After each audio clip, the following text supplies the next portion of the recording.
لو ما اتفرجتش على الاجزاء اللي فاتت من حكايه سونج فروح شوفها الاول. في الاجزاء اللي فاتت من الحكايه شفنا ازاي بدات رحله بطلنا وتحوله من شاب ضعيف كحيان الى وحش كاسر عنده قدرات الظلال الاسطوريه، وشفنا كمان استحواذه على قوه اغريس والفرسان بتوعه وسماعهم لاوامره ودغدغه المغاره. فايه اللي هيعمله سونج بعد ما حصل على القوه ديت؟ وايه اللي هيحصل مع الصيادين داخل المغارات السحريه؟ ده اللي هنعرفه دلوقتي مع الموسم الثاني، فصلى على النبي عليه افضل الصلاه والسلام ويلا بينا نكمل باقي الحكايه. بعد رجوع سونج للبيت بتاعه وخروجه من اخر مغاره بيروح البيت مقتول وبينام، ولكن بيصحى من النوم على تليفون من اخته الصغيره وهي بتقوله ان هو لازم يحضر المدرسه النهارده علشان المديره عاوزاه. الواد بيروح لها فعلا وهو متشيك ومتظبط في نفسه، وحرفيا اخته ما بتعرفوش. ده ايه الحلاوه ديت يا عم؟ انت هو انت عندك حبيبه ولا اجيب لك واروق عليك؟ طبعا الواد بيشدها من خدودها وحاجه اخر مسخره. كل البنات هم كمان كانوا مبهورين من اناقته وجماله ومتغاظين من اخته جدا علشان طبعا ماشيه معاه. المهم بيوصل بعدها على المديره وبيسالها هي عاوزاه ليه. المديره بتخش في الموضوع على طول وبتقول له انا عاوزاك بسبب اختك، فهي حاليا من اشطر الناس واذكاهم في المدرسه ومستواها وموهبتها في تطور مستمر. سونج بيقول لها طيب ما حلو الكلام، ايه المشكله؟ انا مش فاهم اي حاجه. المديره قالت له المشكله في اللي جاي، فاختك بموهبتها ديت ممكن قدراتها تستيقظ وتبقى مغامره، وهل لو حصل كده هترضى انها تكون مغامره وتتعرض للخطر؟ سونج قال لها اكيد لا مش هرضى. المديره قالت له حلو قوي الكلام ده، انا كمان رايي نفس رايك، وعلشان كده طالبه مساعده منك في موضوع، وخصوصا يعني انك صياد بالرتبه ايه وبتفكر في نفس تفكيري. بتقول له فعلا على اللي هي عاوزاه، وبعدها الواد بيمشي بيقابل البنت ديت قدام المدرسه كده وبيسلم عليها. البنت لما بتشوفه بتتعرف عليه بسرعه لانها خرجت معاه في مغامره قبل كده. بتقول له ها يا عم انت عاوز ايه؟ سونج بعدها بيوري لها صورته هو واخته وبيقول لها بصي يا بنت الناس، المديره اتكلمت معايا علشانك وبخصوص انك مغامره من الرتبه ايه، وعلشان كده هقول لك على حاجه. البنت على طول بقى بتقول له يا عم لو هتقولي ما عدتش تبقى صياده وكملي تعليم فاحسن لك ما تقولش حاجه علشان ما نضيعش وقت بعض ونحرق بنزين على الفاضي. سونج قال لها ومين قال لك ان كنت هقول كده؟ انا حاليا رايح ادخل بوابه من البوابات وعاوزك تيجي معايا علشان نصفيها. وطبعا النيه اللي عنده ان هو لما ياخدها هناك وتشوف الاخطار والوحوش تخاف وما عادتش تبقى مغامره تاني. المهم في نفس الاثناء ديت وتحديدا في المطار الصياد هوانج دونسك بيوصل على كوريا. ايوه ده هو اخو الصياد اللي سونج خلص عليه في احدى المغارات وجاي هنا مخصوص علشان يحقق في القضيه ديت ويقتل اللي قتله. بيقابله المساعد ده في المطار وبيساله هو ناوي يعمل ايه بالظبط. طبعا هوانج ما بيعبروش وبيقول له هو انا لازم اقول لك هعمل ايه ولا ايه؟ ما تنساش نفسك يالا. وبعدها كمل في الطريق بتاعه ولا كانه شايفه. بعدها بقى عند سونج الواد بيوصل على البوابه اللي هو رايح يدخلها. هو جاي هنا بطلب من المدير ان واللي حاسس ان المغاره ديت مش مظبوطه وقلبه كده مغوشه. معاهم فريق كامل متكامل تبع نقابه النمر الابيض وكمان شخص من الفئه ايه واثق جدا من نفسه. سونج بقى لما بيشوف الاستباحه ديت بيقول في نفسه احنا جايين هنا علشان البنت تخاف وما تدخلش تاني، امال كل دول رايحين يخلصوا على بوابه من الفئه الرابعه ازاي؟ ما علينا يعني خلينا مكملين وخلاص. طبعا بيسلم على المدير ان والمساعد بتاعه وبعدها بينطلقوا داخل المغاره دي واللي لسه ما لحقوش يعدوا الباب بتاعها بوم سونج بيحس بهاله غريبه جدا ومشؤومه فيها. لون البوابه كمان بيتحول للاحمر والواد بيلحق نفسه بسرعه وبيقول لكل اللي واقف يجيبوا الدعم بسرعه. البوابه ديت من الرتبه اس واللي هي اخطر انواع البوابات في العالم. على طول بقى العيال بتتنقل جوه مكان جليدي من كل حته ومحدش عارف هما فين. لسه واقفين بيتكلموا هوب واحد مات بسهم جليدي. البنت ديت كانت كمان هتصاب ولكن سونج بيمسك السهم بايده بيلحقها منه. بعدها بيبصوا كده على الشجره وبيشوفوهم، ايوه دول جماعه جن الجليد اللي مستخبيين في الشجره وعاوزين يخلصوا عليهم. هم حاليا بعد ما عرفوا مكانهم راحوا يجمعوا الباقي والوضع متأزم على الاخر ولازم يتصرفوا في اسرع وقت. وفعلا في الاثناء ديت كيمو اللي هو المغامر من الرتبه ايه بيقول لهم على الاتي، بيقول لهم الساعه في العالم اللي بره بيوم من هنا وعلشان كده احنا لازم نعيش وننجو لاكبر فتره ممكنه علشان نقدر نستنى الدعم، بس اني احاول انقذ كل الفريق ده بالعطل اللي فيه شيء مستحيل، وعلشان كده هنتقسم لفريقين، فريق معايا واحميه وفريق تاني يستخبى بعيد عني لحد لما المغاره تتفك. طبعا الكل كان عاوز يروح معاه ولكن الواد بيرفضهم، بيقول لهم اي حد اقل من الرتبه بي مش هاخده معايا والضعفاء بس يمشوا من هنا وبالذات اصحاب الرتبه ايه، ويقصد سونج والبنت اللي معاه بالكلام. في الاثناء ديت بقى بنت من الرتبه بي بتبعد عنه كده وبتقول له وانا كمان هنضم للفريق الثاني. الواد بعدها بيقول لها براحتك وبعدين بيتفرقوا. والبنت ديت بقى يا صديقي كانت لحظه سونج وهو بيمسك السهم اللي حتى كيم ده ما قدرش يشوفه. بتقول في بالها انت اكيد مخبي قوتك وعلشان كده انا اخترتك انت. في نفس الاثناء ديت بقى تحديدا بره البوابه المدير قام بيتصل على بايكي رئيس نقابه النمر الابيض وبيبلغه باللي حصل. بيقول له البوابه اللي كانت المفروض من الرتبه بي اتغيرت بعد ما الفرقه دخلتها اصبحت واحده من الرتبه اس، وده معناه ان كل اللي جواها خلاص هيموت. على طول بايكي بيركب العربيه بتاعته وبيروح على المكان علشان يكسر البوابه ويدخل ولكن طبعا ما بيعرفش، وده لان البوابه اذا اتغيرت رتبتها فما فيش فرصه انها تتفتح من جديد غير بعد ما الزعيم اللي جواها يتهزم او تحصل معجزه. وطبعا بايكي كان متضايق جدا. بيسال بعدها المدير عن اي حد جامد دخل البوابه وبيقول له ما فيهاش غير كيم بس اللي من الرتبه ايه، لكن في شخص انا كنت براقبه من فتره اسمه سونج اعتقد ان هو حصل له صفقه تانية وهيقدر يعمل حاجه جوه. بايكي بعدها بيقلب الكلام في دماغه شويه وبيقول له تمام. في نفس هذه الاثناء بقى بيوصل وانج على المكان، وايوه هو جاي هنا علشان بيطارد سونج وعاوز يخلص عليه. بايكي اول لما بيشوفه بيقول له على فين يا سيد الناس؟ البوابه ديت مقفوله ومش هتعرف تدخلها من الاساس، ولا انت جاي تدور على حد معين ولا ايه؟ وانج بيقول له ايوه انا جاي علشان اقتل الكلب سونج، هو حظه ان البوابه اتقفلت وهيتقتل جواها، زمان امه دعت له علشان ما يتقتلش مني، يلا مش مشكله. في الوقت ده بقى كان سونج وفرقته راحوا المكان وسط الغابه علشان يهربوا من جن الجليد، بس في المقابل المكان ده مليان دببه ثلجيه وعلاماتهم ظاهره على الشجره دي. الكل طبعا كان قلقان، حتى البنت اللي من رتبه بيه كانت قلقانه وبتساله هو ليه اختار الغابه دي. الواد قال لها علشان الغابه ما فيهاش غير الدببه بس، وجن الجليد مش موجود، وبكده مش هنضطر نخاف غير من عدو واحد ونقتله. عامه يعني الجو شكله برد وتعالوا نتدفى. بيطلع لهم جواكت من صندوق التخزين بتاعه والعيال مظلومين. ده اللي هو ازاي المهاره ديت معاك وهي مش موجوده مع قاعه الصيادين؟ انت مين بالظبط يا عم سونج؟ في الوقت ده بقى الواد بيقرب من البنت اللي جابها معاه وبيطبطب عليها، بيقول لها انا اللي دخلتك هنا وانا اللي هخرجك من هنا، فما تشيليش هم اي حاجه، لكن في المقابل مش عاوز اي حد فيكم يسالني اي سؤال ولا يستفسر على اي حاجه. تمام الكلام؟ كلهم بيقولوا له تمام، وبعدها الكل بيسمع صوت دب عملاق بيهجم عليهم. العيال كلها بتخاف وبترجع لورا، ولكن سونج بيهديهم بيقول لهم ما تقلقوش انا هتعامل. وفعلا بيخلص على كل الدببه اللي بتهجم عليهم، والكل واقف مذهول من حجم القوه ديت. لا وكمان عملوا نار وقعدوا ياكلوا من لحمه الوحوش وحاجه اخر حلاوه يعني. مغاره دي ولا استراحه؟ ما علينا. في نفس الوقت ده بقى كان كيمو الفرقه بتاعته قابلت برضه شويه من الدببه دول. الواد كيم بصراحه كان جامد ونزل تقتيل في الدببه، ما بيرحمش اي حد، بيضرب كل الوحوش ويقتلهم، بس ما يعرفش اللي مستنيه. ايوه ما يعرفش ان جن الجليد خلاص عرفوا مكانه وبيستهدفوا كل اللي معاه، بيفضلوا يضربوا ويقتلوا في كل الاشخاص اللي معاه، والواد مش قادر يعمل اي حاجه، بيشوفهم بيموتوا قدامه واحد ورا الثاني وبرضه مش قادر يلحقهم. زعيم الجن ده بقى كمان وصل على المكان، ولما كيم شافهم بيخاف وبيقرر يطلع يجري على جوه الغابه زي الجبان ويديله في اسنانه، وشكله كده خلاص فقد الثقه بتاعته يا صديقي. في نفس الوقت ده بقى سونج كان ساب الفريق اللي معاه وراح على عرين الوحوش. ايوه هو زهق من قتل الدببه اللي ما بتزودش مستواه وقرر يروح على كهف الدببه علشان يخلص عليهم بالكامل، وبالمره يعني يستدعي جيش الظل بتاعه ويشوفهم في القتال. بالفعل الواد بيستدعي الجنود وبيبداوا في القتال. هم حاليا بيقتلوا الدببه الصغيره وبيسدوا قصادهم وكمان مشرح منهم، بس في الاثناء ديت زعيم الدببه بيطلع من الكهف، وايوه هو الوحش الاخضر داخل الكهف ده، بيخرج وبيخلص على كل جنود الظل في ثواني، وسونج لما بيشوفه بيعرف قد ايه قوته، بيقول بعدها لاغريس يلا يا بطل ده دورك. بالفعل الوحش اغريس بيبدا الهجوم والدب بيحاول يهجم عليه بس خلاص فقد الهدوم. اغريس بيفادي كل هجماته وبيشرح فيه وحرفيا بيعمل عظمه. سونج هو كمان بيتفرج عليه وكان مذهول من حجم القوه ديت، مش مصدق عينيه. الدب هو كمان كان دراعه اتقطع وجسمه اتبهدل وبيحاول يهجم من جديد، ولكن خلاص دماغه بيطير بعيد، وايوه اغريس المنتصر في القتال. وسونج حرفيا مش مصدق عينه وبيقول في باله لو في القتال بتاعنا اغريس ما كانش رمى السيف كنت اكيد اكون انا الخسران، انا شكلي لسه ما حصلتش قوته. عامه عاش عليك يا وحش، ارتاح انت دلوقتي. بعدها سونج بيروح على جثث الدببه اللي قتلهم علشان يخليهم اتباع ليه، بيحولهم فعلا والدنيا اخر جمدان. في نفس هذه الاثناء وتحديدا خارج البوابه كان وانج دونسك اتعصب جامد علشان البوابه مقفوله، وطبعا مش هيعرف يقتل سونج بكده. بعدها بقى بيقرر يرجع ويمشي من المكان علشان ملهاش لازمه الوقفه يعني، ولكن بيستغرب جدا. ايوه هو ازاي الواد ده انضم للنقابه بتاعتكم في مغاره وهو مش متسجل فيها اساسا؟ المدير قام بيقول له علشان هو من معارفي مش اكتر، وطلب يعني يتفرج عليها. وقتها وانج بيقول له تمام، وبوم بيمسكه من رقبته بيقول له انت مفكر اني اصدق الكلام بتاعك ده؟ انت وقول لي هو ليه دخل. بايكي بقى لما بيشوفه بيتعصب وبيفعل قدراته عليه، بيقول له ده واحد من النقابه بتاعتي، شيل ايدك من عليها علشان ما كسرهاش. هو وانج بيتعصب من كلامه وبيقول له تمام، شكلك كده عاوز تموت انت كمان. الاتنين بيهجموا على بعض بغباء، وهوب المساعد بيوقف هجومهم، بيقول لهم القتال ما بين اتنين من رتبه اس، لو حصل هيدمر المكان وهيأذي ناس كتيره، لازم توقفوا القتال. فعلا الاتنين بيوقفوا وهم متعصبين جدا. بعدها مكالمه بتيجي لدونسك وبتخليه يمشي، وبيقول هو كده كده هيموت جوه، ما علينا يعني. بعدين بيمشي من المكان بالكامل. في نفس الوقت ده بقى داخل المغاره كان كيم وصل على مكان جثث الدببه دي، مش مصدق عينه. ايوه مش مصدق ازاي كل الدببه دي اتقتلت. بيقول اكيد جن الجليد هنا، بيسيبهم بسرعه وبيطلع يجري من المكان داخل الغابه. بيقول في باله الجو برد جدا، انا جعان ومش قادر اتحرك، زمان الكل مات وما عادش غيري. لسه بيبص قدامه، وهنا كانت المفاجاه، كل افراد الفرقه اللي سابهم قاعدين ياكلوا ومولعين نار وكمان لابسين جواكت. الواد بقى مش مصدق عينه وبيقول ازاي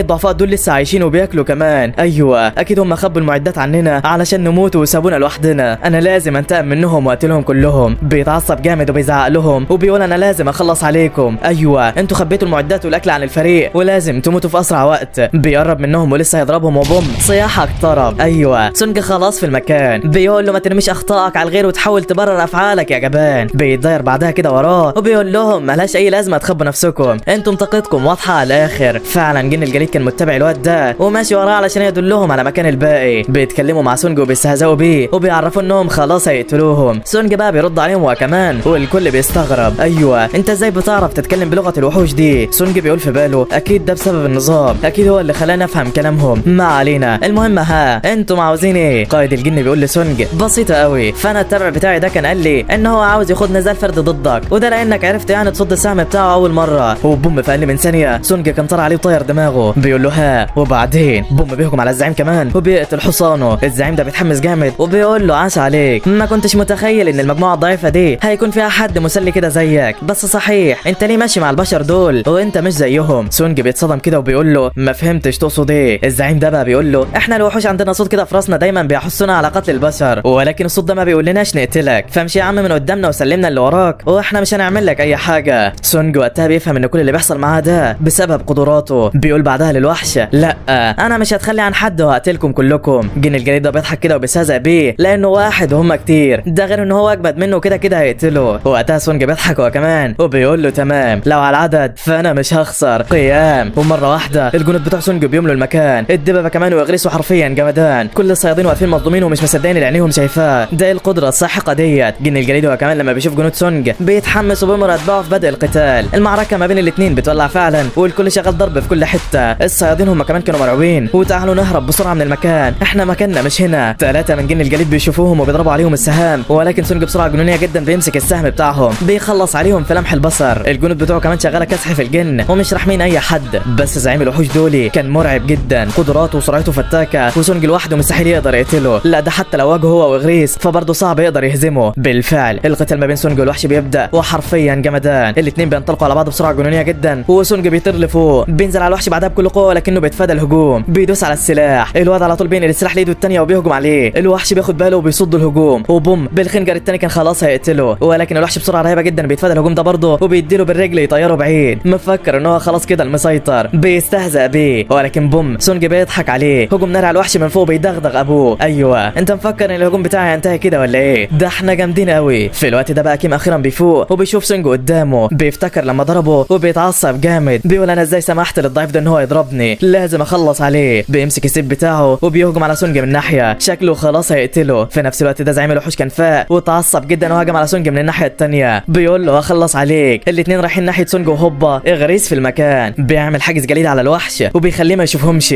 بعدها بيخلص على كيم وهو داخل عليهم وبيقتله بضربه واحده. سونج كمان بيستدعي الظل بتاعه وبوم بيضرب الوحش بيه بيبعده. ايوه سونج خلاص قتل كيم واستحوذ عليه. بيقول له كنت عارف انك هتحاول تعمل كده، المهم حاليا انت اسمك ايرون ويلا علشان هتساعدني في القتال. فعلا ايرون بيستخدم قوته على الوحش وبيعصبه. الوحش بيهجم عليه بغباء والتاني بيتصداله. الزعيم بيهجم عليهم بعدها بس التاني برضه صامد ومش سايبه يقتله. وقتها بقى زعيم الوحوش ده بيقول لسونج الواد ده مش كفايه عليا، تعالوا انتوا الثلاثه مع بعض. سونج بيضحك كده وبوم بينطلق عليه. الثلاثه بيشتغلوا ضرب في الوحش مش سايبين له اي فرصه. ايرون هو كمان بيستخدم صيحته وبيجذب انتباهه. الوحش بيطير عليه ومفكر ان هو خلاص قتله، كان طاير وفرحان وهوبا سونج في ظهره بالخنجر غرزهوله، بس الوحش كان سريع جدا وقدر يتفادى الضربه المميته. رجع بعدها لبعيد. في الوقت ده بقى كان الصيادين واقفين بيتفرجوا على المشهد ده ومش مصدقين عينيهم، بيلاحظوا تفوق سونج على الوحوش دي وكمان الجنود بتاعه خلصوا على كل الجن، ما عادش غير الزعيم وبس. الزعيم هو كمان ما كانش يعرف ومفكر انهم اللي كسبوا القتال، بس سونج بيستهزأ بيه وبيقول له الحقيقه. الوحش بقى لما بيعرف بيتعصب وبيطير عليه علشان يقتله. سونج على طول بيحدف الخنجر بتاعه في الجو والوحش بيتفاداه، مفكر نفسه فادى الهجوم، ولكن ده عندها يلا بوم الخنجر بيرجع من تاني وبيكسر سلاحه. ايرون من تحت الارض هو كمان بيطلع ويثبته في المكان. السحر من بعيد بالنار واحلى مسا عليك يا فنان. تخيل بقى ان الوحش بعد كل الضرب ده هيموت يا صديقي. لا والله الوحش بيتعصب وبيخلص على ايرون وخلاص هيكسر الدنيا، بس بوم سونج من جنبه بمهاره الاختفاء بيقول له انت خلاص خسرت. الوحش بيمسك ايده وهيهجم عليه وهوب ايرون من تاني بيظهر له بالمطرقه بتاعته على دماغ الوحش بيفرتكها. ايوه كده خلاص الزعيم اتقتل. سونج مستواه بيزيد ومحدش مصدق اللي عينه شايفاه. ايرون هو كمان بعد ما قتل الوحش فضل يضرب فيه كمان وكمان وتحس ان دماغه لسعه يا صديقي. المهم بعدها سونج بيروح على الفريق علشان يطمنهم ويقول لهم ان المغاره خلاص انتهت، مر 7 ايام بالظبط واللي معناه ان عدى 7 ساعات بس في العالم الحقيقي. الصيادين بعد ما بيعرفوا انهم هيخرجوا خلاص بيفرحوا جدا وما بيكونوش مصدقين نفسهم. البوابه اخيرا بتظهر والعيال خلاص طالعين، بس طبعا سونج كان عاوز يروح على جثه زعيم الوحوش علشان يستدعيه ويكتسب قوته ويكون واحد من ظلاله. المهم في نفس الوقت ده بقى وعند بايك كان واقف كده وزعلان وهوبا البوابه فتحت. ايوه اتصدم جدا ومش مصدق عينه، بيقول اكيد كيم عملها، انا متاكد انك عندك القوه ديت يا بطل. بيبص كده في اللي خارجين ومش لاقي كيم، لا ده بيشوف بارك والواد ده وكمان سونج والبنت اللي معاه بيخرجوا. المدير قال لما بيشوفه بيفرح جدا وبيتحمس وتحس انه اكتر حد كان مستنيه يرجع يا صديقي. المهم سونج بقى لما طلع كان متعصب كده، قال للبنت ديت تعالي يلا علشان اروحك. بيمشي فعلا ولكن بايك بيقول له على فين؟ انا عندي شويه اسئله ليك ومش هتمشي غير لما تجاوبهم. سونج وقتها بيتعصب من كلامه وبيشيل ايديه، بيقول له بعدها وجه اسئلتك ديت لافراد نقابتك انت، انا مش فاضيلك. بايك بيتعصب منه بيفعل قوته علشان ياخد الجواب بالعافيه. بيقول له في 6 من اعضاء نقابتي مفقودين، مش هتمشي الا لما اعرف ايه اللي حصل. سونج في الوقت ده عينه بتتغير وبيقول له والاثنين اللي باقيين انا اللي انقذتهم، هو مش من واجبك تشكرني عليهم ولا ايه؟ وقتها بايك بيتحرق دمه وبيقول له عندك حق، شكرا علشان انقذت افراد نقابتي. بعدها سونج بيسيبه وبيمشي من المكان، وبايك في الوقت ده بيسال البنت عن اللي حصل، بتحكي له على كل حاجه، بتقول له ان هو بعد ما هزم الزعيم مزاجه اتعكر كده وبقى زي ما انت شفته. بايك بعدها بيقول لها تمام وبيطلب منها الراحه، وبعدين خلاص كان ماشي، بس بيقول لها انا عاوزك تضم الواد ده لنقابتنا مهما حصل، الواد ده مش طبيعي وشكله كده عارف مقامه يا صديقي. المهم في نفس الوقت ده سونج بيوصل البنت ديت على البيت وبعدها بيسيبها ويمشي. بيفتكر بقى اللي حصل جوه المغاره لما حاول يستخرج ظل الزعيم، ولكن بعد 3 مرات فشل وما قدرش ان هو يطلع اي حاجه، وعلشان كده كان متضايق ومتعصب زي ما انت شفته كده يا صديقي. المهم تاني يوم بقى الصبح الواد بيجهز نفسه وبيطلع علشان عنده مغامره النهارده مع البنت ديت وجينو، وبينطلقوا الى مكان المغاره. وبالفعل بعد ما بيوصلوا على هناك سونج على طول بيطلع الجنود بتوع الظل بتوعه وبيشتغلوا في التصفيه. جينو طبعا كان اول مره يشوف الوحوش ديت وبيسال سونج عليها، والواد طبعا بيخبي الحكايه. المهم بعد ما بيخلصوا على المغاره ديت جينو بيزعل جدا وبيحس ان هو ما عادش ليه لازمه نهائي، ده حتى الاحجار السحريه اللي كان بيجيبها الظلال بقت بتستخرجها، وكان حزين جدا. في الوقت ده بقى واحد من الجنود بيخفف عنه والواد فعلا بيروق وشكله مسخره الصراحه. المهم بالمغاره ديت كده سونج وفى الوعد لجينو وخلص على ال 20 واحده من الرتبه الثالثه اللي اتفقوا عليها. حاليا ما عادش ليه لازمه مع سونج، وقاعدين بياكلوا واحتفلوا بانهاء الانجاز ده. الواد طبعا كان حزين جدا عشان سونج خلاص هيسيبه يمشي، ولكن سونج بيطمنه، بيرفع معاه كاس كمان وبيقول له ما تقلقش مش هسيبك، انت خلاص بقيت اخويا الصغير. جينو حرفيا الكلمه رشقت في قلبه وفرحته جدا، كان مبسوط على الاخر. المهم بعدها سونج بيرجع البيت بتاعه يودع اخته علشان رايح على مغاره فرن الشيطان. ايوه هو البرج اللي دخله قبل كده وكان هيموت ورايح فيه دلوقتي علشان يجيب العلاج اللي هيعالج بيه امه. بيوصل هناك فعلا وبيفتح البوابه، دخل جوه على طول ومهمه بتظهر قدامه، لازم تقتل 10000 وحش في البدايه علشان تقدر تطلع البرج ده. الواد بيتحمس من العدد وبينطلق علشان يدغدغ الدنيا، ولكن في الاثناء ديت بتطلع له وثيقه كده علشان تبين له يعني الطريق، كمان نور كبير بيظهر قدامه والمفروض يوصل الوثيقه ديت لهناك علشان يقدر يطلع البرج. بالفعل الواد بيستدعي الدب العملاق وبيركبه، ووحوش كتيره كانت قدامه، بس على مين؟ ده الدب تانك المتين بيخلص على كل الوحوش وبيوصله على هناك، وحاجه اخر حلاوه. في نفس هذه الاثناء وتحديدا في احدى المغارات الواحده اللي هناك بتلاقي بشري كده موجود داخل المغاره وبيضرب البشر. ايوه هو مش من نفس بلد الناس اللي دخلوا المغاره ديت، وبيطلب منهم يرجعوه على بلده. فعلا بياخدوه يحبسوه داخل احدى السجون وبيتصلوا على واحد من نفس بلدته علشان يتواصل معاه. وايوه هو ده الاتصال اللي وصل لهوانج وخلاه يرجع بسرعه ويمشي من المكان. وتعرفوا مين الراجل اللي هوانج رايح له ده يا صديقي؟ ده هو ابو سونج البطل بتاعنا، واللي كان اتحبس في مغاره لمده 10 سنين ولسه لاقيينه حالا يعني. المهم على طول هوانج بيقعد معاه علشان يستجوبه، بعدها بيبص في الملف بتاعه علشان يعرف دنيته. ايوه بيعرف ان ده ابو سونج اللي كان عاوز يقتله وبيتعصب منه جدا. نيه القتل بتاعته بتظهر والاب بيلاحظ الموضوع ده، بيساله انت عاوز من ابني ايه؟ هوانج بيقول له كنت هقتله بس لحسن حظه ابنك مات وانت هتحصله، ولكن تخيل بقى انه هيقدر يعمل اي حاجه؟ لا والله ابو سونج بيمسكه ويدغدغ له دماغه وبيرميه في المكان ده خسران، جسمه متدغدغ، وحرفيا كل اللي شافوه كانوا مصدومين من اللي حصل، وازاي اصلا صياد من رتبه اس يتهزم بالسرعه ديت، دي شكلها هتبقى مدعكه. المهم في نفس الاثناء ديت بقى عند سونج الواد كان وصل للطابق ال50، ظهر له زعيم الطابق واسمه فولكان، علامته حمراء وده معناه انه وحش صعب وسونج هيعاني معاه ويمكن كمان يقتله. سونج بقى كان لسه بيبص عليه وهوبا فولكان بينطلق بسرعه جنونيه عليه وبيضربه، الواد ما بيلحقش يستوعب وبيلاقي ضربات تانية عليه وبيفاديها، بيديله بعدها بوكس بكل قوته وبيحدفه بعيد، بيستجمع شتات نفسه لسه ما لحقش وبوم فولكان بيطير عليه بسرعه جدا. يخرب بيت اهلك يا جدع انت عجل ورشيك كده ازاي؟ سونج على طول بياخد الدرع بتاع ايرون وبيحمي نفسه بيه، بس فولكان كان مستمر في الضربات عليه ومش رحمه نهائي. الواد خلاص ما عادش قادر يستحمل وبيفكر في طريقه علشان يهزم الوحش ده، بيستغل بقى رفع دراعه وبيحدفه بالدرع علشان يخلي توازنه، بيلف من ورا بعدها بسرعه جدا علشان يضربه في رقبته، وهوبا فولكان كان محاصره. ايوه هو عارف ان علشان يضربه مفيش حل غير رقبته، وعلشان كده كان مكمل له، كان خلاص هيقتله، ولكن سونج بيستخدم مهاره يد الحاكم وبيبعد نفسه بعجوبه، بيقول في باله انا لازم اثبت الحركات المجنونه دي والا عمري ما هعرف اقتله. بالفعل بيشوف بيت كده وبيجي في باله فكره، بيجري على هناك، فولكان بيشوفه هو كمان وبيجري وراه عاوز يقتله، بس سونج بيطلع لفوق بسرعه رهيبه جدا والوحش ما بياخدش باله، بيخبط هو كمان في الجدار والدخان بيطلع وبيملى المكان. سونج هو كمان بيستغل الدخان ده وبيخرج سلاحه الثاني، بينط على الوحش من نقطته العمياء واحلى مسا عليك. ايوه سونج خلص على فولكان زعيم الطابق ال50 وقوته زادت ومستواه حاجه اخر حلاوه. كمان بيكتسب قطعه شجره العالم واللي هي المكون الاول لعلاج امه. الدنيا بتروق واحده واحده، بيستمر في الصعود لحد الطابق 75 وبيقابل الزعيم هناك. الزعيم ده بقى كان المره دي لوحده، ولما شاف سونج والجيش بتاعه حرفيا كان هيعملها على نفسه. فضل مستخبي لحد لما سونج راح عليه هدده، بيقول له انت مفكر انك لما تستخبى انا مش هعرف مكانك؟ انت مستغرب من الجيش والقوه ديت صح؟ طب يلا طريق السلام انت. وبوم بيدغدغ دماغه، واللي هو ايه القوه ديت يا عم، ما ترحم عقولنا شويه. بعد بقى ما بيخلص على الزعيم بيكتسب برضه قطعه تانية للعلاج، وكده ما عادش غير زعيم واحد بس وهو زعيم الطابق 100.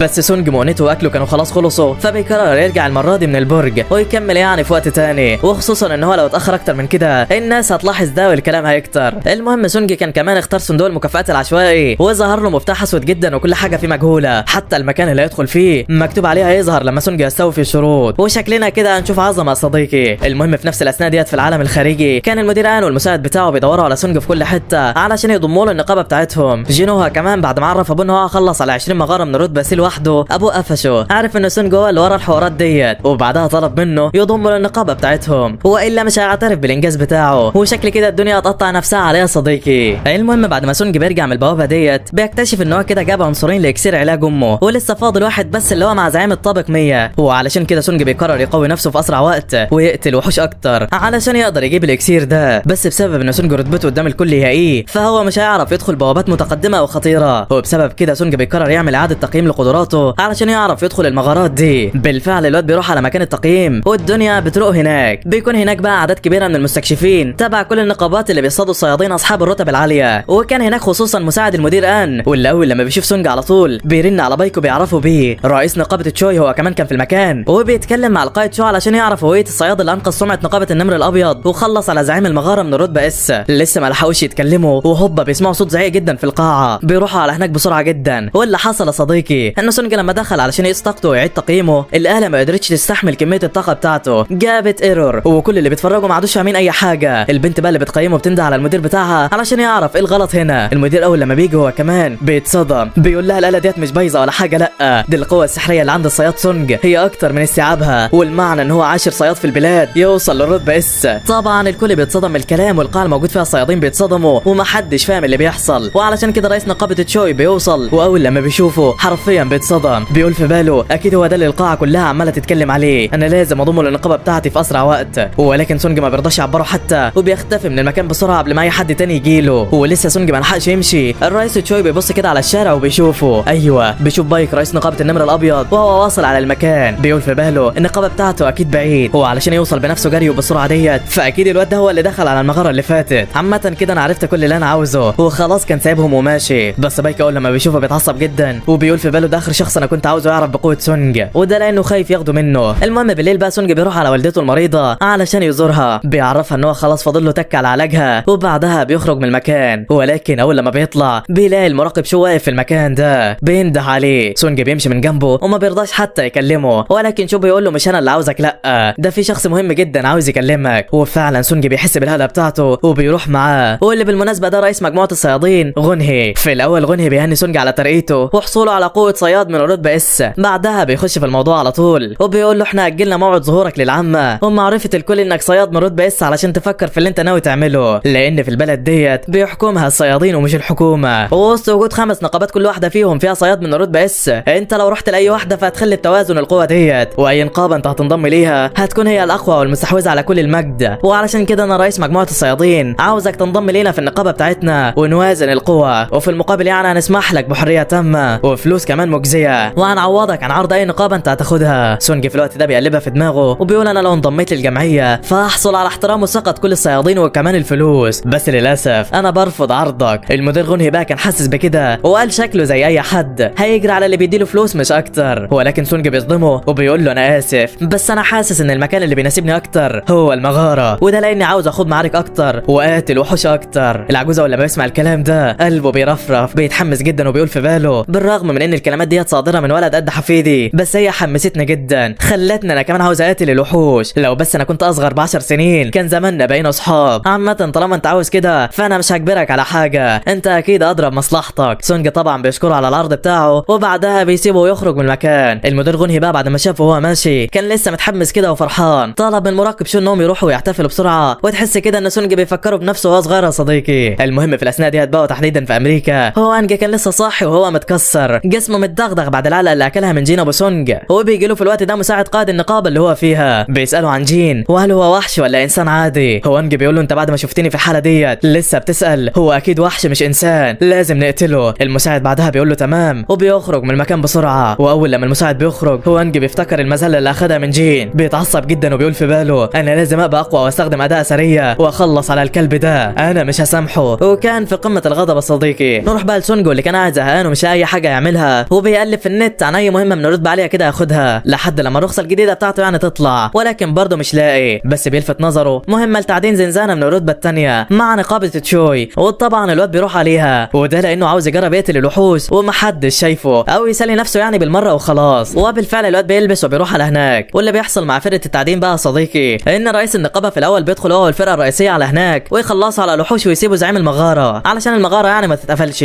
بعدها فرقه التعدين تدخل وتجيب كل الجواهر، ثم اخيرا يخرجوا. بالفعل رئيس النقابه تشوي بيفعل قوته وبيخرج سحر ناري يدغدغ المكان، بيخلص على كل الوحوش في ثواني، وبعدها بيخرجوا من المكان. سونجا طبعا كان واقف بره مستنيهم يخلصوا ومتحمس جدا، بيشوف هو واقف نائبه الرئيس تشاهي وهي خارجه، وبيلاحظ قوتها، بيعرف انها كمان من رتبه اس وشكل قوتها كبيره جدا. البنت هي كمان بتلاحظ طاقه سونجا وتبص عليه، بس كان غير مكانه بسرعه جدا وما شافتش هو راح فين. المهم بعدها بتدخل فرقه التعدين معاهم، وسونجا طبعا كانوا مفكرينه غلبان ومش هيعرف يساعدهم كتير، بالذات يعني ان هو لسه ظاهر لهم رتبته اللي هي ايه، ولكن الواد حرفيا بيصدمهم وبيجمع معظم الحجاره لوحده. الكل مصدوم من قوته وقال له هو دي اداه حفر ولا ايه؟ ما علينا. دلوقتي وقت الغدا بقى وبيندهوا على سونجا علشان يرتاحوا، بس الواد بيقول لهم قدامي شويه كده وهاجي، فروحوا انتوا. سابوه من هنا فعلا، وسونجا ده اللي كان عاوزه بيرمي السلاح اللي معاه وبيجري بسرعه على غرفه الزعيم، متحمس على الاخر وبيطلع سلاحه وعاوز يخلص عليه. لسه كان هيدخل وهوبا تشاهي في المكان بتقول له بتعمل ايه في الوقت ده والزعيم خلاص وراك. سونجا على طول بيخفي السلاح من ايده وبيتوه عليها، بيقول لها مفيش، انا بس كنت شغال في التعدين ورجلي جابتني لحد هنا بالغلط. تشاهي بتقول له خلاص تمام، خد بالك من نفسك بعد كده وما تغامرش اكتر علشان ما تسببش اذى للفريق بتاعك. سونجا بيفهم كلامها وخلاص كان هيمشي، بس الواد وهو معدي كده من جنبها البنت اتصدمت. ايوه شالت المنديل من عليها وقربت منه بسرعه جدا وهي مصدومه، بتقول له انت ازاي ما فيش ريحه وحشه حواليك؟ انت متاكد انك صياد؟ سونجا بيقول لها ايوه، وبيوري لها كمان كارنيه النقابه بتاعته. تشاهي بتتاكد منه فعلا وبعدها بيسيبها ويمشي. والظاهر كده يا صديقي ان تشاهي ماشيه بمنديل بسبب انها بتكره ريحه الصيادين، ولكن هي مش شامه ريحه ديت مع سونجا، وبالعكس دي شامه ريحه حلوه. ما علينا يعني. المهم تنتهي فقره التعدين وسونجا بيتحاسب من رئيس الفرقه، بياخد اعلى اجر فيهم اللي هو يا عم ده انت كنت جامد جدا وكسرت الدنيا، ابقى تعالى واشتغل معانا وهدي لك 5 اضعاف الناس. سونجا طبعا بيرفض عرض القائد وكان خلاص هيمشي، بس القائد بيطلب منه ينضم لهم في تعدين مغاره بكره، والواد طبعا بيرفض، اللي هو انا جاي معاكم علشان اسلي وقت فراغي مش اكتر، وبص يعني على الوحوش، اكيد مش هاجي كل يوم. قائد الفرقه بقى بيقول له ان المغاره بتاعت بكره واحده من رتبه ايه، وده معناه انها خطيره وهيدوروا على حد تاني. ولما سونجا بيعرف بخطورتها طبعا زي ما انتم عارفين بيقول له خلاص انا جاي معاك، الدنيا تمام التمام. بالليل بقى البنت تشاهي ما بتعرفش تشيل سونجا من دماغها، وعلشان كده بتتصل على فرقه المعلومات علشان تعرف اي حاجه عنه، ولكن البنت بتتفاجئ ان المعلومات عن الصياد سونجا محظوره تماما. غير كده الرئيس تشوي بذات نفسه بحث عنها وهي ما عادتش فاهمه اي حاجه، على طول بقى بترجع تنام على سريرها وبتقول الصباح رباح. المهم الصبح سونجا بيوصل عند فرقه التعدين وبيدخلوا المغاره، الواد بيكسر الاداء جوه وبيطلعوا بعدها علشان يرتاحوا، والفرقه اللي هتدخل اخيرا بتوصل، بس للاسف الفرقه ديت مش معاها حمال وعاوزين حد يشيل لهم الامتعه. بيعرضوا على اي حد من فرقه التعدين يدخل معاهم وهم هيدوا فلوس كتيره ويحموه، ولكن طبعا ما حدش بيوافق، وده لان الكل عارف خطوره المغاره دي وانها من الرتبه الاولى. بس سونجا بقى بيلاقي ان دي فرصته وبيقول لهم خلاص انا جاي معاكم. كل الناس في فرقه التعدين بتحاول توقفه وتخليه ما يدخلش،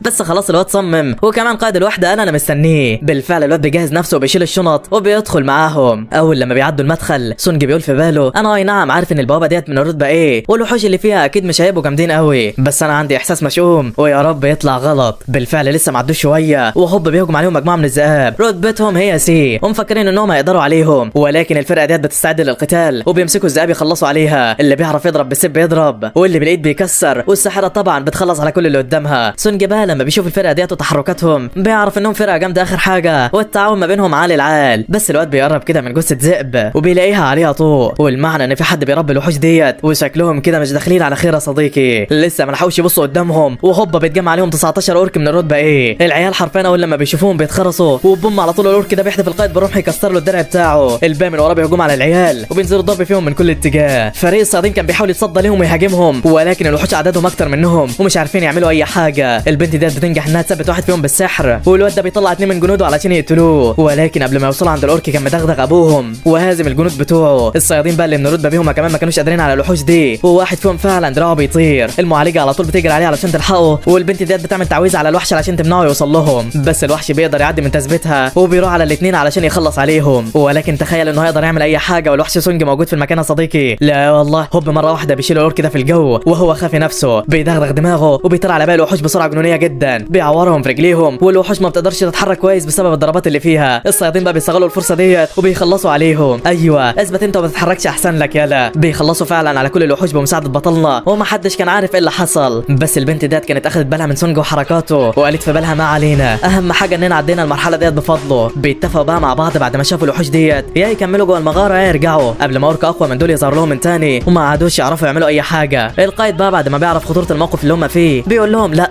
احنا لازم ننسحب دلوقتي، ولما يبقى قوتنا مظبوطه ندخل على المغاره ديت من جديد. الكل فعلا بيسمع الكلام وبيفرحوا وخلاص كانوا طالعين من البوابه، بس لما بيوصلوا هناك البوابه بتكون اتقفلت. ايوه عليها تعويذه سحريه قويه جدا ولازم وقت علشان يفكوها. بالفعل 3 من السحره بيتقدموا عليها علشان يفكوا التعويذه دي، وهوبا طاقه مرعبه في المكان. ايوه صوت بيكلمهم وبيقول لهم انا كرجلان. ال3 اللي بيستخدموا السحر بيتضربوا من قوته والعيال خلاص هتموت. القائد بقى لما بيسمع الصوت بيبص وراه كده ويا حلاوه، اكتر من 50 واحد من جيش الاورك موجودين وخلاص القائد وفرقته استسلموا للموت. بيتقدم على طول لقائد الوحوش دي والقائد هو كمان بيتقدم عليه. الواد بقى وهو واقف كان مرعوب جدا، بيسال الوحش ده انتم مين وعاوزين ايه. فجاه زعيم الوحوش بيعدل جسمه ووشه بدا يحصل فيه حاجات غريبه، بيطلع لهم من تاني صوت كرغلان وبيعرفهم بنفسه، بيقول لهم اهلا بالبشر اللي زارونا هنا، والله وليكم وحشه يا كلاب. عامه انا اعرفكم بنفسي وهقول لكم على كل حاجه، انا كرجلان اقوى ساحر في قبيله الاورك اللي قدامكم دي، وهديلكم دلوقتي خيارين، لا تموتوا من فرقه الاورك اللي بعتها لكم زياره، لا تيجوا لحد عندي واقتلكم. القائد على طول بيساله اذا كان هو اللي سد المخرج ولا لا. كرجلان بيقول لهم ايوه انا اللي سديته، ويلا بسرعه قول لي هتعملوا ايه. القائد في الوقت ده عارف ان دي خلاص نهايتهم وقال للوحش خلاص هنيجي معاك. بعدها القائد بينده على سونج وبيروح له، والقائد بيعتذر له علشان ورطه الورطه دي، بيقول له احنا لما ندخل على زعيم الوحوش هنهجم عليه بكل قوتنا، واكيد ده هيعمل ثغره في دفاعات الوحوش وهتقدر انت تهرب. اول ما تطلع من هنا بلغ على طول فريق الصيادين بخطوره البوابه علشان يبعتوا الدعم لينا. سونج بعدها بيقول للقائد بس انتم كده هتموتوا، اللي يخليكم تعملوا كده. القائد بعدها بيقول له علشان احنا الصيادين مش مهمتنا نرجع من المغارات عايشين، احنا مهمتنا ننقذ الناس. بعدها بيبص لكل اعضاء فرقته وبيلاقيهم متفقين على نفس الكلام. البنت ديت هي كمان بتدي لسونج الوصيه بتاعتها والدنيا قلبت احزان. سونج في الوقت ده بقى بياخد الوصيه بتاعت البنت وبيقول في باله خليها معاه دلوقتي، بيفتكر اللي حصل معاه في المغاره المزدوجه زمان لما الكل اتخلى عنه، بيعرف بقى ان الفريق ده كويس وكلهم ناس طيبه ما ينفعش تموت، وفعلا الواد بيقرر يروح معاهم. بيوصلوا بقى اخيرا على مكان زعيم الاورك كرجلان، والكل اول لما بيشوفه بيتصدم. ايوه ده في جيش من الوحوش على كلا الجانبين واللي خلاص شكلها دي نهايتهم. الزعيم بتاعهم هو كمان كان قاعد متربع على العرش وبيرحب بيهم. في نفس الوقت ده بقى وتحديدا قدام البوابه كانت تشاهي راحت على فريق التعدين علشان تسال على سونج وتعرف اخباره. القائد طبعا بيعرفها ان هو دخل مع الفرقه الثانيه كحمال، والبنت بتتصدم بتقول في بالها هو عاوز ينتحر ولا ايه؟ دخول بوابه بالقوه ديت وانت من رتبه ايه؟ ده معناه انك مستغني عن حياتك. البنت لسه بتتكلم وهوبا حست بقوه غريبه جدا جايه من البوابه، على طول بتاخد منجل من القائد وبتدخل على جوه وشكلها خلاص ناويه تساعدهم. في نفس الوقت ده بقى كان كل وحوش الاورك اشتغلوا في الضرب والصراخ والجو مرعب لاعلى الحدود. كرغلان هو كمان متحمس على الاخر وبيستهزأ بالبشر وبيسكت اتباعه. قائد الصيادين برعب في صوته كده بيساله هو ليه جابهم هنا طالما عنده كل القوه ديت، ليه سابهم عايشين لحد دلوقتي وما قتلهمش وخلص منهم. كرغلان بيضحك عليه كده وبيقول له للتسليه مش اكتر، ايوه انتم بس مجرد حشرات هسلي جنودي بيهم وبعدها هخلص عليكم، اشد العذاب والضرب هتاخدوه، مش هسيبكم حتى تاخدوا نفسكم. وبعدها بينشر هاله الرعب بتاعته في المنطقه. الكل لما حس بيها ملامحهم اتقلبت 180 درجه، حرفيا خلاص هيموتوا من الخوف قدامه. بس كرغلان بيلاحظ سونج وسط العيال دي وانه ما تهزش ولا حاجه، بالعكس ده زي ما هو واقف. بعدها بيلبس القناع بتاعه وبيستعد لقتله، والقائد على طول بيستغل النقطه ديت وبينطلق على الوحش بكل شجاعه، مفكر ان اصحابه كلهم وراه، ولكن العيال من الرعب ما قدرتش تتحرك انش واحد حتى. هو خلاص بيهجم لوحده، والوحش هو كمان بيعمل حاجز حمايه وبيصد هجومه. بعدها بيتحكم في جسمه بالجاذبيه وبيطيره لفوق، بينزله تاني بسرعه كبيره جدا وبيدعك وشه في الارض. العيال كلها بتتفرج على قائدهم ووشه بيندعك ومش قادرين يعملوا اي حاجه ولا يلحقوه. الوحش بيفضل يضرب فيه ويهينه وخلاص الواد ما عادش قادر يستحمل، بيترفع لفوق لمره اخيره ولسه هيتقتل وهوبا الوحش في المكان. ايوه سونج خلاص ولع الجمدان، بيقول القائد وهو واقع على الارض انا عارف ان المغاره ديت من حق حق النقابه بتاعتكم، نقابه تشوي، بس انا حاليا لو سبتكم الوحوش ديت كلها هتقتلكم ومش هعرف احميكم، وعلشان كده هسالك سؤال واحد، انت عاوزني اقتل كل الوحوش في المنطقه دي؟ هنا القائد طبعا بعد ما شاف كميه الثقه والقوه اللي عنده ما كانش مصدق برضه، لسه متردد يقول له حاجه. وقتها سونج بيمسك واحد من اقوى جنود الاورك وبيستخدم نفس مهاره الوحش عليه وبيكسره. بيبص للقائد مره تانية وبيقول له اخلص عليهم. القائد في الوقت ده بكل حزن وقله حيله بيقول له من فضلك ساعدنا. في الوقت ده سونج بيضحك وبيبص للوحش بكل غباء، هالته المرعبه بتظهر وراه والكل واقف ومصدوم ومستني اللي هيحصل. وهوبا قيام جسم الوحوش والهياكل العظميه بيظهر في المكان، والوحش مستغرب ومش مصدق كميه الوحوش ديت وعددها، حرفيا كل اللي واقف مصدوم. ده حتى الساحر اللي من رتبه ايه بيقول ازاي كده، ازاي هو استدعى كل دول وانا اخر استدعي وحشين بس وما بقدرش ازود حتى للثالث. في الوقت ده بقى الوحش عارف خطوره الموقف اللي هو فيه وبيأمر اتباعه في الهجوم عليه وبيستغل المكان لصالحه، ولكن سونج بيفعل مهاره على الظلال بتاعته بتزود طاقتهم. ايوه المهاره ديت اكتسبها من برج الشيطان وبتعزز طاقه الجنود لاقصى حد. على طول بقى الجنود بتوعه بيشتغلوا قتل في الوحوش وما بيرحموش اي حد قدامهم. ايرون بيخلص على عدد كبير منهم ويغرسوا كمان بيدغدغهم، وسونج مسيطر على القتال. الواد قدراته وقوته لا تكاد توصف والكل واقف ومصدوم ومش مصدق عينه. بس زعيم الوحوش من جهه كان قوي جدا ومحدش بيتصدى له، كمان الاورك اقوياء وبيخلصوا على الجنود العاديه بسهوله، وده بيقلل طاقه سونج بسرعه جدا. والوحش هو كمان كان عارف ان مسير طاقته هتخلص، وعلشان كده بيقول له وريني هتعمل ايه بعدها، وريني هتقدر تعمل ايه معايا بعد نفس طاقتك قدام عينيا. في الوقت ده بقى سونج بيستخدم المتجر بتاعه وبيجيب عبوه ملء الطاقه بيشربها من هنا، وهو بيضحك على الوحش بيقول له قال طاقتك هتقل، قال انا هعرفك دلوقتي قد ايه طاقتي الحقيقيه. قيام ومره واحده جنود الاورك اللي ماتوا كلهم بيصحوا من جديد. ايوه سونج سيطر على كل الوحوش اللي اتقتلت وخلاص بقى اتباع ليه وهيقتلوا معاه. الوحش وكمان بعد ما شاف القوه ديت اتسمر في مكانه. ايوه ازاي القوه ديت مع مجرد بشري؟ دي قوه الملك، انا مش فاهم اي حاجه، اكيد في حاجه غلط. وبيقوم بعدها علشان يواجه سونج بنفسه ويستخدم كل قوته عليه. في نفس الاثناء ديت بقى كانت تشاي شافت كل جثث الاورك دي وعرفت ان في حاجه غلط، ربطت شعرها وجهزت نفسها للقتال ودخلت بسرعه علشان تلحق اللي بيحصل جوه وتنقذ اي حد من الفرق اللي دخلت. وبرضه من الجانب الثاني للبوابه كان رئيس شو وصل هو واثنين من اعضاء فرقه المراقبه علشان يعرفوا تحركات سونج وليه هو هنا يعني، ولكن في الوقت ده بيحسوا بطاقه كرجلان وما بيقدروش يتحركوا. على طول بيجيبوا جهاز القياس علشان يعرفوا طاقه البلوره دي وهي من المستوى كام يعني، وبوم اتصدموا. ايوه دي واحده من المستوى اس ولازم دعم بسرعه ليها. بيدخلوا فعلا جوه البوابه وبيطلبوا الدعم من رئيس نقابه تشوي، بيعرفوه باللي حصل. الرئيس على طول بيترعب وما بيكونش عارف المفروض يعمل ايه. في نفس الوقت ده سونج والفرقه بتاعته كانت مخلصه على الوحوش. كرجلان في انبهار بيضطر ينزل بنفسه ويخلي المساعدين بتوعه يواجهوا سونج ومفكر ان هو خلاص هيفوز، بس ايرون من ناحيه ويغرس من ناحيه ثانيه واخيرا تانك بيخلص عليه. ايوه شكل المساعدين بتوعي اقوى منك، خلاص ما عادش غيرك يا بيه. على طول بقى كرجلان بيستخدم اقوى تعويذه عنده على سونج وبيحاول يثبت حركته او يشيله في المكان، ولكن متخيل ان حاجه من دي هتتاثر على البطل الفنان. ما تقولها معاه كده يا صديقي. لا والله بوم سونج بيخلص على الهجوم بتاعه وبيستدعي 3 من الحراس بتوعه، بيستخدم بلورة الطاقه اللي اكتسبها من برج الشيطان وبيضاعف سحر الوحوش ديت، بيخلص على دفاع الوحش وبيكسر القناع. ايوه اجهز علشان ما عادش غيرك وهتتجلد دلوقتي. في الاثناء ديت بقى تشهي اخيرا بتوصل على هنا، واول لما بتشوف المشهد ده ما بتكونش مصدقه عينيها، بتجري على طول تسال العيال على اللي بيحصل، ولكن هم ذات نفسهم مش فاهمين اي حاجه، مش عارفين ايه اللي بيحصل اصلا. المهم في الوقت ده بقى كرجلان بيتعصب جامد وبيحول جسمه العملاق بيطلع نار كبيره من بقه وحرفيا بتملى المكان، بتكسر على كل الجنود، ونار تانية برضه بتخلص على كل حاجه. مفكر نفسه ان هو كده جامد وما حدش هيقدر عليه، ولكن بوم سونج بسرعه جنونيه جدا بيعوره في عينيه، بيقول طول ما جسمك كبير كده فمستحيل تقدر تعمل اي حاجه، متخلف انت. بعدها الواد بيجرب عليه هجوم الخناجر ولكن ما بتاثرش فيه. ايوه لازم حاجه تقيده والكل ينقض عليه علشان يموت. الواد على طول بيستخدم مهاره يد الحاكم وبيقطع السلسله دي، بيطير بعدها على الوحش اللي فاه عليه وهوبا جابوا الارض. الرئيس شو كان وصل في اللحظه ديت وشاف سونج والقوه بتاعته وحرفيا ما كانش مصدق عينيه. تشاهي بتساله عليه هي كمان ولكن بيقول لها شكلي ما كنتش اعرف اي حاجه عنه. في الاثناء ديت بقى زعيم الوحوش كان خلاص شكله اتهزم وسونج واقف قدامه حرفيا بيذله، بيقول له بعد موت الجنود الساحر مش هيقدر يعمل اي حاجه، انت عمرك ما هتقدر عليا. الوحش بيعافر عليه وبيحاول يضرب في الجنود بس خلاص انت اخدت وقتك وزياده. بوم بيخلص عليه ومستواه بعدها بيزيد حرفيا عظمه على عظمه. بعدها الواد بيروح على جثه الوحش ده علشان يستدعي الظل بتاعه. ايوه بيطلع الظل بتاعه هو كمان وبينضم لجنوده، بيسميه كيبا. وكده واحد كمان من اقوى الوحوش بقى في خدمه سونج وحرفيا هتبقى مدعكه. طبعا القائد وتشاهي والفرق والكل شافوا كل حاجه حصلت وبطلنا كان سرحان في القتال وما خدش باله من حاجه. لسه العيله هتساله وهوبا القائد شو بيتدخل بيوقفهم، بيقول لهم للاسف المعلومات عن سونج في غايه السريه ومش هينفع تعرفوا اي حاجه. خلاص بقى كانوا هيمشوا من المكان، بس قائد الفرقه اللي انضرب ده كان فاق اخيرا وبيوطي راسه لسونج وبيشكره علشان انقذ حياته وحياه كل اصحابه الموجودين هنا. بيقول له لولاك ولولا مساعدتك لينا كان زماننا كلنا ميتين دلوقتي، شكرا على كل اللي عملته يا بطل. الكل هم كمان بيوطي راسهم ميدين لكلامه والواد بيفرح جدا. اخيرا بقى بيسلم الوصيه بتاعت البنت دي ديت لها تاني، وبيخرجوا بعدها من المغاره. طبعا تشاهي كانت محروقه جدا بعد ما شافت سونج وقوته، ولانه يعني شافها بالمنجل ده، وشكلها كده وقعت في حبه يا صديقي. بعدها بقى رئيس نقابه تشوي بيعرف بكل اللي عمله سونج، وانه انقذ فرقته الثانيه، بيعرف كمان حجم قوته وجنوده، وبيعقد العزم ان هو يضم للنقابه بتاعته. في نفس الوقت ده بقى كان سونج راح على جيهو وقعد معاه. جيهو كان عاوز ينضم للنقابه بتاعتهم هو كمان، ولكن طبعا سونج بيرفض، وده الهدف كده في دماغه هنعرفه قدام. اخيرا اليوم اللي سونج هياخد فيه الرخصه بتاعته بيجي، والحسنى ولسوء الحظ يعني كان في واحد من المشاهير كمان جاي علشان يعمل اختبار ليه هو كمان. الواد كان عارف ان هو يبقى من الرتبه ايه، ومفكر ان مفيش حد قده، وقاعد والصحفيين كلهم مالين المكان احتفالا بالبطل اللي لسه هيتولد. ولكن الحزين ما يعرفش ان اليوم مش يومه، لا اليوم هو يوم سونج. المهم واثناء ما كانت الصحافه واقفه بيلاقوا بايك وتشوي وصلوا على المكان. ايوه مستغربين علشان هم هنا ومفكرينهم جايين علشان ليه ويضموا له النقابه بتاعتهم، ولكن الاثنين بيقولوا لهم لا